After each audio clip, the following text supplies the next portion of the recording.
किसान भाइयों नमस्कार। ये देखिए आपके सामने एक बकरी नज़र आ रही है और इसको क्या प्रॉब्लम है। तो इसके थन को आप गौर से देखिए तो आप पाएंगे कि इसके थन में सूजन आ गया है, स्वेलिंग आ गया है। और ये जो सूजन है वो एक साइड में है, दूसरे साइड में बिल्कुल नॉर्मल है। बकरी की कंडीशन ये है कि ये बच्चा देने में इसे तकरीबन 6 से 7 दिन अभी देरी हैं और इसकी कंडीशन ये हो गई है कि एक साइड से इसका पूरा थन सूजा हुआ है। तो यहाँ पर अब आपको करना क्या है, तो आपको दो चीज़ों का ध्यान रखना है, दो बातों का ध्यान रखना है। पहला कि जब भी गाय के थन पे सूजन, भैंस के थन पे सूजन या बकरी के थन पे सूजन आए तो सबसे पहले आपको वहाँ पर दबा कर देखना है।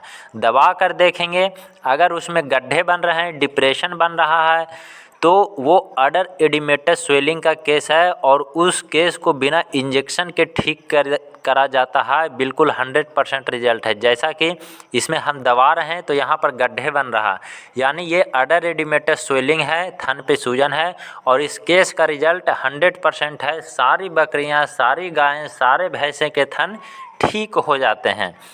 और अगर यहाँ पर दबाने के बाद अगर डिप्रेशन नहीं बनता है, हमें ऐसा फील होता है कि ये पत्थर के जैसा हार्ड हो गया है, कहीं पर भी नहीं दब रहा, ये बिल्कुल हार्ड हो गया है, तो वो केस है फाइब्रोसिस मेस्टाइटिस का, जिसमें थन पत्थर की तरह हार्ड हो जाता है और अचानक सूजन होता है। तो फ़िलहाल जो हमें यहाँ पर दिखाई दे रहा है, हम उसका ट्रीटमेंट करेंगे।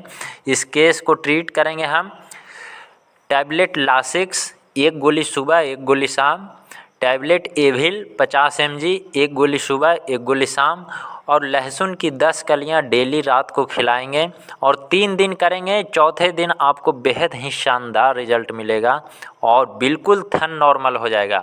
इसमें आप एंटीबायोटिक भूल कर भी नहीं लगाएं। आप नॉर्मल एंटीबायोटिक भी दोगे ना तो बिना एंटीबायोटिक के ये ठीक होगा। अगर आपने इसमें एंटीबायोटिक लगाई तो उससे बकरी का भूख भी मरेगा, यानी खाना कम खाएगी, और दूसरा अगर दुधारू बकरी रहेगी तो दूध चला जाएगा। तो ये केस बिल्कुल